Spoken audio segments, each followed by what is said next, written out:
Topic क्या है, जो टॉपिक बाकी था दैट इज क्लाइमेट चेंज। ठीक है, क्लाइमेट चेंज तो सबसे पहले क्लाइमेट चेंज है क्या, ये तो सबको पता है। हम लोग हमेशा सुनते आ रहे हैं कि हमारे बड़े बुजुर्ग जो है क्या बोलते हैं, अरे मौसम बदल गया है, मौसम पहले ऐसा नहीं था। हाँ, तो लोग कहते हैं मौसम ऐसा नहीं था, एक्चुअली वो मौसम नहीं है, क्योंकि मौसम बने जो क्षण स्थायी होता है, कुछ देर का होता है। तो मौसम तो हमेशा बदलता है, लेकिन हम लोग यहाँ पे जिसकी बात कर रहे हैं क्लाइमेट चेंज मीन्स जलवायु परिवर्तन, जो एक लंबे समय का प्रोसेस है। ठीक है, तो जलवायु जो कभी मान लीजिए आज से 100 साल पहले या 50 साल पहले जैसा हुआ करती थी, आज वैसा नहीं है। ठीक है, तो लंबे समय में किसी क्षेत्र के जलवायु में आने वाले परिवर्तन को हम लोग क्या कहते हैं, जलवायु परिवर्तन। ठीक है, और जलवायु परिवर्तन में हम लोग पढ़ेंगे कि कारण क्या है, क्यों जलवायु में परिवर्तन हुआ, क्या क्या कॉजेज है या क्या क्या रीजंस है इसके, फिर प्रूफ क्या है, क्या प्रमाण है कि जलवायु परिवर्तन हुआ था। हम ऐसे कह देने से तो नहीं होगा ना, प्रमाण देना पड़ेगा। और फिर इफेक्ट क्या है हम लोगों पर या जीव जंतुओं पर, पेड़ पौधों पर, हमारा जो पारिस्थितिकी तंत्र है, इकोसिस्टम है, उस पर इसका क्या इफेक्ट है, इसको हम लोग पढ़ेंगे। ठीक है, तो ऐसा लिखा हुआ है कि राजस्थान अभी क्या है, एक गर्म मरुभूमि है। ठीक है, तो आज से लगभग 8000 वर्ष पहले राजस्थान की जलवायु कैसी थी, शीतल थी, ठंडी थी। ठीक है, तो 8000 साल पहले वहां की जलवायु ठंडी थी, अभी कैसी है, गर्म है।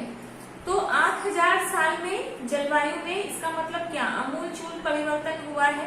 ठीक है, और बहुत सारे ऐसे फैक्ट्स हैं जो हम लोगों को बताएगा कि हाँ जलवायु में सचमुच कुछ ना कुछ परिवर्तन हुआ है। अच्छा, तो ऐसा हम लोग जानते हैं, देखिए व्हाइट बोर्ड पर लिखा हुआ है कि 1990 जो है 20वीं सदी का सबसे गर्म साल था, हॉटेस्ट ईयर था, और उस समय बहुत सारे खतरनाक माने डिवास्टिंग हानिकारक फ्लड्स हुए हैं, बाढ़ आए थे। ठीक है, और 1967-77 मतलब ये जो 10 साल थे, इन 10 सालों में सहारा डेजर्ट के दक्षिणी भाग में भयंकर सूखा पड़ा था। ठीक है, सहारा डेजर्ट मरुभूमि के दक्षिणी भाग में विनाशकारी सूखा पड़ा था, और वो प्रदेश का नाम है साहेल प्रदेश। 1930 के दशक में संयुक्त राज्य अमेरिका के दक्षिण पश्चिमी भाग में, साउथ वेस्टर्न भाग में सूखा पड़ा था। ड्रॉट माने होता है सूखा, जिसको फेमाइन भी कहते हैं। ठीक है, तो फेमाइन में क्या होता है, लोगों को खाना नहीं मिलता है, भूखमरी। हाँ, और सूखा होता है ड्रॉट, जिसमें बारिश नहीं होती है, फसल सूख जाते हैं, उसको ड्रॉट कहते हैं। तो उस समय यूएसए के माने संयुक्त राज्य अमेरिका के दक्षिण पश्चिमी भाग में भयंकर सूखा पड़ा था, और उस समय उस क्षेत्र को सूखा के कारण कहा जाने लगा धूल का कटोरा। मैंने लिखा है बोल ऑफ डस्ट, धूल का कटोरा। ठीक है, इसके बाद भी यूरोप में कई बार क्या हुआ है, कभी उष्ण जलवायु आया है, कभी आर्द्र जलवायु आया है। ठीक है, तो कभी शुष्क जलवायु आया है। इस तरह का बहुत सारे फेजेस देखने को मिला है। फिर 1885 से 1940 तक टेम्परेचर में ग्रेजुअली इंक्रीज हुआ था। अब टेम्परेचर स्लोली इंक्रीज होता है, 1 डिग्री साल में कभी बढ़ा, या 2 साल में हो सकता है 1 डिग्री बढ़ा, बहुत स्लोली इंक्रीज होता है। ये नहीं कि आपको एकदम अचानक से बहुत ज्यादा बढ़ जाएगा तापमान, इस तरह से नहीं। ठीक है, एवरेज क्या होता है, तापमान बहुत धीरे धीरे बढ़ता है। लेकिन 1940 के बाद से फिर टेम्परेचर में जो है डिक्रीज देखने को मिला। टेम्परेचर का जो ट्रेंड था वो डिक्रीजिंग था। ठीक है, अच्छा, अभी जैसा मुझे इसमें पता चल रहा था, ऐसा हम लोग अभी तो सोशल नेटवर्किंग सिस्टम तो आप लोग का बहुत फैला हुआ है, तो वहां पे आ जाता है न्यूज, बहुत सारे न्यूज सही नहीं भी होते हैं।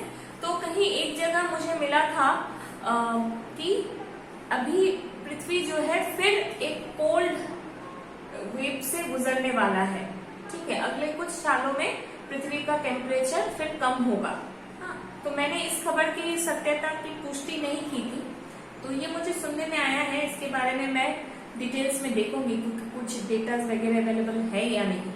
अच्छा, तो अब हम लोग जान लेते हैं कि जलवायु परिवर्तन के कारण क्या है। व्हाट आर द कॉजेज और रीजंस फॉर क्लाइमेट चेंज। तो पहला है जो एस्ट्रोनॉमिकल कॉजेज या खगोलीय जो कारण है। तो खगोलीय कारण क्या होता है, आप लोग जानते हो कि सन में हॉटस्पॉट होता है। ठीक है, काले रंग के छोटे छोटे धब्बे होते हैं जिसको हॉटस्पॉट्स कहते हैं, सॉरी ब्लैक स्पॉट्स कहते हैं। हाँ, और हिंदी में कहते हैं कलंक। हिंदी में कलंक कहते हैं, इंग्लिश में ब्लैक स्पॉट्स कहते हैं। ठीक है, और ये ब्लैक स्पॉट्स जो है वो घटते बढ़ते रहते हैं। ठीक है, और अगर ब्लैक स्पॉट्स बढ़ जाते हैं तो टेम्परेचर कम हो जाता है। काला धब्बा सूर्य का अगर बढ़ जाता है तो आंधी तूफान आता है और टेम्परेचर कम हो जाता है। और काला धब्बा अगर घट जाता है तो शुष्कता, गर्मी बढ़ जाती है। तो इससे भी क्या होगा, टेम्परेचर पर ये इफेक्ट करता है, क्लाइमेट पर इफेक्ट करता है। ठीक है, लगातार मान लीजिए अगर कुछ सालों से काले धब्बे बढ़े हुए हैं, 10 साल 15 साल, इसका मतलब क्या कि टेम्परेचर उस समय पूरी पृथ्वी का धीरे धीरे कम रहेगा। ठीक है, अच्छा, फिर है टेरेस्ट्रियल कॉजेज। टेरेस्ट्रियल मतलब जो पार्थिव कारण है। पार्थिव मतलब टेरेस्ट्रियल माने लैंड। ठीक है, जो पृथ्वी से जुड़े हुए जो कॉजेज हैं। अच्छा, तो पृथ्वी से जुड़े हुए क्या कारण हो सकता है। पृथ्वी से जुड़ा हुआ सबसे बड़ा कारण है ज्वालामुखी। ठीक है, ज्वालामुखी उद्गार जब होता है तो क्या होता है, धमाके के साथ राख बाहर निकलता है ज्वालामुखी से, और वो राख जो है काफी दिनों तक एटमॉस्फेयर में फैला हुआ रहता है। ठीक है, और एटमॉस्फेयर में फैले रहने के कारण क्या होता है, वो सूर्य की किरणों को अंदर आने नहीं देता है। सूर्य की किरणें वही धूल से स्कैटर होकर, रिफ्लेक्ट होकर वापस चली जाती है। तो सूर्य की किरणें अगर पृथ्वी तक नहीं पहुंच पाएगी तो क्या होगा, पृथ्वी का तापमान कम रहेगा, बढ़ नहीं पाएगा, तापमान कम रहेगा। ठीक है, तो यह एक कारण है कि कारण हो सकता है कि पृथ्वी ठंडा रहता है क्लाइमेट चेंज का। तीसरा जो है वो है anthropogenic causes. Anthro means human, genic माने जन्म लिया। तो जो कारण मानव से जन्म लिया है, जिसके चलते मानव रेस्पॉन्सिबल है। अब मानव क्लाइमेट चेंज के लिए बहुत ज्यादा रेस्पॉन्सिबल है। मानव क्या करता है, अंधाधुंध पेड़ काटता है। मानव क्या करता है, इतना गाड़ी घोड़ा, पोल्यूशन, इंडस्ट्रीज बढ़ गया है। ठीक है, सबका धुआं जा रहा है एटमॉस्फेयर में। हाँ, इतने एसीज, फ्रीज, ठीक है, सबसे क्लोरोफ्लोरोकार्बन निकलता है। और वो आप लोग सारे लोग जानते हैं कि एटमॉस्फेयर में जाके क्या करता है, ग्रीन हाउस गैस को बढ़ाता है। ठीक है, और ग्रीन हाउस गैसेस में अगर वृद्धि होगी, ग्रीन हाउस गैसेस के परसेंटेज या मात्रा में अगर वृद्धि होगी तो क्या होगा, ग्लोबल वार्मिंग होगा, वैश्विक उष्मीकरण होगा, पूरे विश्व का तापमान बढ़ेगा। ठीक है, इसको मैं बाद में डिस्कस करूंगी कि ग्रीन हाउस गैस कैसे तापमान को बढ़ाता है। इसको हम लोग अगले टॉपिक्स में अभी पढ़ने वाले हैं। ठीक है, तो अगला टॉपिक हम लोग को क्या देखना है, that is what is the role of human in world climate change. तो विश्व का जो जलवायु परिवर्तन हुआ है, ठीक है, या विश्व के जलवायु परिवर्तन में मनुष्य की क्या भूमिका है। ठीक है, तो मनुष्य की भूमिका अभी हम लोग डिस्कस कर रहे थे ग्लोबल वार्मिंग के रूप में कि मनुष्य क्या किया है। हाँ, पिछले 200 साल में आप लोग देखे हैं कि मनुष्य कितनी तेजी से प्रगति किया है। ठीक है, इंडस्ट्रीज बने हैं, पेड़ पौधे कटे हैं, उस जगह पर इंडस्ट्रीज बने हैं या खेती किया जा रहा है। हाँ, तो और हम लोग जानते हैं कि energy is neither created not destroyed. कोई भी ऊर्जा का ना तो हम लोग बना सकते हैं और ना ही उसको खत्म कर सकते हैं, उसका सिर्फ रूप परिवर्तन होता है। ठीक है, तो इतना जो हीट हो रहा है एटमॉस्फेयर में, आपने मान लीजिए कि एक मोबाइल को चार्ज पे लगा दिया, चार्जर भी गर्म हो जाता है, मोबाइल भी गर्म हो जाता है। ठीक है, कुछ देर के बाद चार्ज होते होते, या मोबाइल कान पे लगा के बात कर रहे हैं या पिक्चर देख रहे हैं, मोबाइल गर्म हो गया है, ज्यादा गर्म हो जाता है तो आप क्या करते हैं, रख देते हैं मोबाइल को, वो ठंडा हो जाता है कुछ देर के बाद। तो मोबाइल जो गर्म हो गया था फिर वो ठंडा हो गया, उसका ताप कहाँ गया, एटमॉस्फेयर में गया, वातावरण में गया। ठीक है, तो ये सिर्फ आपके मोबाइल से हो रहा है ऐसा तो नहीं है, हजारों करोड़ों माने करोड़ों अरबों खरबों लोगों के साथ ऐसा ही हो रहा है। तो थोड़ा थोड़ा करके क्या हो रहा है, तापमान, ये तो मैंने एक कारण कहा, ऐसे हजारों कारण हैं तापमान बढ़ने के। जैसे बूंद बूंद से घड़ा भरता है ना, उसी तरह से थोड़ा थोड़ा तापमान करके पूरे विश्व का एवरेज तापमान बढ़ जाता है। ठीक है, तो कल कारखाने से निकलने वाले धुएं हैं, उन धुओं में क्या है, ग्रीन हाउस गैसेस है, आपके एसी से, रेफ्रिजरेटर से, गाड़ियों से निकलने वाले धुएं हैं। ठीक है, उन धुओं में भी ये है, कारखानों का चिमनी का हाइट जितना ऊंचा होना चाहिए उतना ऊंचा बनता नहीं है। क्यों, उतना ऊंचा बनाएंगे तो ज्यादा खर्च आएगा, उससे अच्छा थोड़ा हाइट कम ही रखो, हमको क्या फर्क पड़ने वाला है, हमको तो कुछ होगा नहीं। लेकिन इसका जो हानिकारक इफेक्ट एटमॉस्फेयर में पड़ रहा है और उससे हम ही प्रभावित हो रहे हैं, ये लोग समझते नहीं है। ठीक है, तो इस तरह की बहुत सारी बातें हैं कि क्या हो रहा है, मनुष्य जो है वर्ल्ड क्लाइमेट चेंज के लिए जिम्मेदार है। वर्तमान की तुलना में वायु में कार्बन डाइऑक्साइड की मात्रा दोगुनी अगर हो जाती है तो वायुमंडल का तापमान 3.6 डिग्री तक बढ़ जाता है। ठीक है, ये एक इम्पोर्टेंट पॉइंट है कि अगर अभी जितना कार्बन डाइऑक्साइड है उससे अगर वो कार्बन डाइऑक्साइड डबल हो जाता है तो पूरे विश्व का टेम्परेचर जो है 3.6 डिग्री सेल्सियस तक बढ़ सकता है। ठीक है, तो हम लोग इससे अंदाज लगा सकते हैं कि मैन वर्ल्ड क्लाइमेट चेंज में किस हद तक रिस्पॉन्सिबल है। और अगर इतना तापमान बढ़ गया तो क्या होगा, हमारे ध्रुवों पर या पर्वतों पर जो ग्लेशियर्स हैं वो पिघलेंगे और ग्लेशियर्स पिघल के पानी कहाँ आएगा, नदियों में आएगा, नदियों से समुद्र में आएगा, समुद्र का वाटर टेबल बढ़ेगा और वाटर टेबल बढ़ने से क्या होगा, जो आपके कोस्टल एरियाज हैं वो सबमर्ज हो जाएंगे, डूब जाएंगे। ठीक है, आप लोगों ने क्लास 10th में पढ़ा होगा कि सुंदरबन के कुछ द्वीप हैं, जैसे घोड़ामारा, लोहापोचा, ये सारे द्वीप जो हैं अभी इनविजिबल हैं, दिखाई नहीं देते हैं। ठीक है, धीरे धीरे ये क्या हो गए हैं, पानी के नीचे चले गए हैं।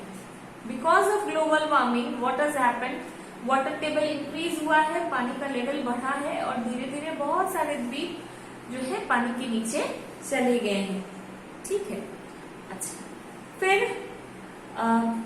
नेक्स्ट टॉपिक जो हम लोग पढ़ेंगे दैट इज की relationship of green house effect and ozone depletion. Ozone depletion माने होता है ओजोन में कमी, जिसको हम लोग ओजोन होल भी कहते हैं। ठीक है, तो ओजोन होल या ओजोन डिप्लीशन क्या है, ओजोन के का जो थिकनेस है उस थिकनेस में कमी। ऐसा नहीं है कि उसमें कोई बड़ा बड़ा गड्ढा खोद देता है, इस तरह की बात नहीं है। या हम लोग कहते हैं ओजोन छिद्र, तो छिद्र मतलब छेद बन गया है ऐसा नहीं है, उसका थिकनेस कम हो जाता है। ठीक है, अब ओजोन लेयर है कहाँ, तो ओजोन लेयर हम लोग को अपर ट्रोपोस्फियर में, ट्रोपोपॉज या उसके ऊपर जाके स्ट्रेटोस्फियर में हम लोगों को ओजोन मिलता है। ठीक है, जनरली 10 से 50 किलोमीटर की ऊंचाई पर ओजोन मिलता है। मेनली 12 से 35 किलोमीटर जो है वहां पर ओजोन का थिकनेस सबसे ज्यादा होता है। ठीक है, इसलिए उस लेयर को हम लोग कहते हैं ओजोन लेयर या ओजोनोस्फियर। ठीक है, ओजोन का परत। अच्छा, ओजोन को हम लोग अलग अलग नाम से जानते हैं। हाँ, ओजोन क्या है, अर्थ का क्या मैं लिखी हूँ, ओजोन प्रोटेक्टिव शील्ड है। हाँ, अर्थ का अम्ब्रेला है। अब ओजोन है क्या और ओजोन करता क्या है, ओजोन बनता कैसे है? एक्चुअली ओजोन कुछ नहीं है। ओजोन क्या है? O2, ओजोन है O3। ऑक्सीजन के 3 मॉलिक्यूल मिलके ओजोन बनाते हैं। ऑक्सीजन के 3 मॉलिक्यूल बनते कैसे हैं? O2 माने ऑक्सीजन प्लस O मिलके ओजोन बनता है। अब ये बनता क्या कैसे है? जब सूर्य की पराबैंगनी किरणें ऑक्सीजन पर पड़ती है, हाँ, पराबैंगनी किरणें अल्ट्रावायलेट रेज ऑक्सीजन के साथ रिएक्ट करके कुछ मात्रा में ओजोन बनाती है, और ये ज्यादा बनती है तुम्हारा स्ट्रेटोस्फीयर में, वहां बहुत ज्यादा इसका निर्माण होता है। ठीक है, तो इस तरह से ओजोन बनता है। और ओजोन क्या करता है? हम लोगों को प्रोटेक्ट करता है। अल्ट्रावायलेट रेज बहुत गर्म होते हैं, ठीक है, और तो हम लोगों को क्या करता है? उन अल्ट्रावायलेट रेज, और not only ultraviolet rays but also IR रे। IR क्या होते हैं? Infrared rays. ठीक है, इंफ्रारेड रश्मियों से भी हमारी क्या करता है? रक्षा करता है। अच्छा, फिर क्या है? What is the role of man in ozone depletion? मानव का ओजोन के डिप्लीशन में या ओजोन जो कम हो जा रहा है उसमें मानव क्या क्या रोल है? एक्चुअली मानव माने क्या कर रहा है? साइंस में प्रगति के साथ साथ जो इंडस्ट्रीज और तरह तरह के जो गैजेट्स मानव लाया है, और उससे जो हानिकारक जो धुआं निकलता है, ठीक है, वो क्या करता है? ओजोन के साथ रिएक्शन करता है। रिएक्शन करके O3 को O2 में चेंज करता है। ठीक है, O3 को O2 में चेंज करता है। O2 में चेंज हो गया मतलब ऑक्सीजन में चेंज हो गया, और इस तरह चेंज हो जाने से क्या हो रहा है? ओजोन का जो लेयर है वो पतला हो जा रहा है। ठीक है, एंटार्क्टिका एंड आर्कटिक और एंटार्क्टिक एरियाज में ओजोन का जो लेयर है वो काफी पतला है। लेकिन thanks to this lockdown situation, ये जो आप लोग का रिसेंटली जो कोरोना पैंडेमिक के चलते जो लॉकडाउन सिचुएशन था 2020 में, मार्च अप्रैल के महीनों में जो विश्व में पूरा लॉकडाउन की स्थिति थी और सारे कल कारखाने बंद थे, ठीक है, तो ऐसा डेटा आया है कि जो डिप्लीशन ओजोन का हुआ था वो सारे ठीक हो गए हैं। हाँ, जितने आपके ओजोन में छेद हो गए थे, माने लेयर जो पतला हो गया था, उतना दिन तक जो बंद था कल कारखाने, प्रकृति ने अपने आप को क्या कर लिया है? पूरी तरह से उसको रेजुविनेट कर लिया है, ठीक कर लिया है। ठीक है, तो कोरोना का ये एक अच्छा प्रभाव हम लोग कह सकते हैं प्रकृति पर, पर्यावरण की दृष्टिकोण से। अच्छा, तो फैक्ट्रीज के चलते, अंधाधुंध पेड़ पौधों के कटने से, ठीक है, फिर सुपरसोनिक जो जेट विमानों से जो धुआं निकलता है, नाइट्रोजन ऑक्साइड, यह भी ओजोन लेयर को बहुत ज्यादा हानि पहुंचाता है। तो ये कुछ कारण है जिससे ओजोन लेयर पर या ओजोन लेयर का जो थिकनेस है वो घट रहा है। अच्छा, इफेक्ट्स ऑफ ओजोन डिप्लीशन, प्रभाव क्या है? ओजोन लेयर में अगर कमी होगी तो उसका मानव पर, एनिमल्स पर, प्लांट्स पर या क्लाइमेट पर, इकोसिस्टम पर क्या प्रभाव देखने को मिलता है? तो आप लोग जानते हो कि अल्ट्रावायलेट रेज से क्या होता है? बहुत तरह तरह की बीमारियां होती है। स्किन में स्पॉट्स पड़ते हैं, काले काले धब्बे, जिसको हम लोग सनबर्न कहते हैं। ठीक है, फिर आपके उन सनबर्न से ना स्किन कैंसर भी हो सकता है। ठीक है, अच्छा, फिर आपका क्या होता है? मनुष्य के आंखों पर जो कॉर्निया रहता है, रेटिना पर जो कॉर्निया है हम लोगों का, काला रंग का आंखों की जो पुतली है, उस पर या लेंस पर इसका इफेक्ट पड़ता है। फिर हमारा जो इम्यूनिटी पावर है, दैट इज रोग प्रतिरोधक क्षमता जो है, यूवी रेज से पराबैंगनी किरणें उसको कम कर देती है। ठीक है, फिर क्या हो सकता है कि कैंसर और ल्यूकोमिया जैसी बीमारियां हो सकती हैं। फिर हमारा जो प्रजनन क्षमता है, माने फर्टिलिटी है, वो प्रभावित होता है। ठीक है, अच्छा, अन्य प्राणियों पर भी सेम इसका प्रभाव ऐसे ही देखने को मिलता है। उनका जो प्रजनन क्षमता है वो कम हो जाता है। हाँ, यूवी रेज से अगर एक्सपोज हो गए तो मछलियां कम हो जाती हैं, मछलियां, प्लैंटन्स, ठीक है, ये सारे। अच्छा, प्लांट्स पर क्या इफेक्ट है? प्लांट्स में जो क्लोरोफिल होता है ना, क्लोरोफिल की मात्रा कम हो जाती है, ठीक है। 20 से 50% पत्तों में क्लोरोफिल की मात्रा कम हो जाती है पराबैंगनी किरणों के कारण, ठीक है।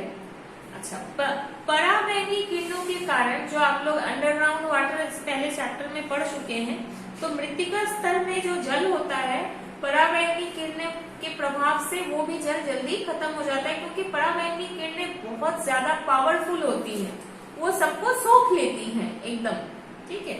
तो तेजी से वाष्पीकरण करके उसको खत्म कर देती है। और यूवी रेस के कारण वृक्षों की पत्तियां, फल, फूल सारे प्रभावित होते हैं। जलवायु पर क्या प्रभाव है? ओजोन क्षतिग्रस्त होता है, और ओजोन क्षतिग्रस्त होगा तो क्या होगा? ज्यादा से ज्यादा मात्रा में यूवी रेज अंदर घुसेगा।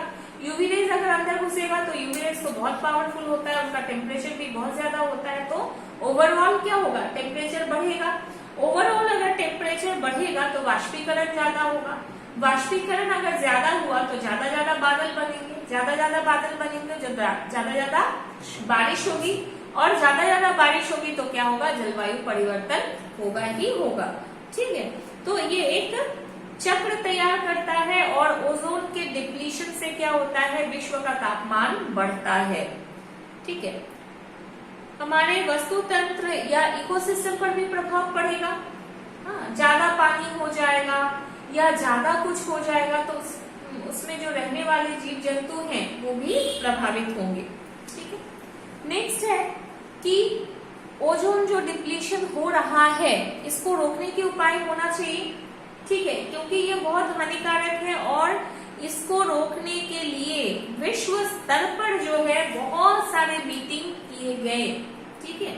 और जिसमें से जो इम्पोर्टेंट है, ये अक्सर पूछता है आपके एमसीक्यूज में, ये अक्सर पूछा जाता है कि मॉन्ट्रियल प्रोटोकॉल कब हुआ था, या लंदन समिट कब हुआ था। हाँ, 1992 में रायो डे जेनेरियो समिट हुआ था। रायो डे जेनेरियो कहाँ है? अर्जेंटीना में, ठीक है। फिर आपका क्योटो प्रोटोकॉल 1997 में हुआ था। तो ये सारे आपको थोड़ा सा ये देख के याद रखना है कि कौन सा प्रोटोकॉल कहाँ, माने किस ईयर में हुआ था। ये एमसीक्यू के लिए इम्पोर्टेंट क्वेश्चन है, ठीक है। नेक्स्ट टॉपिक हम लोग अगले वीडियो में डील करेंगे, that is green house effect.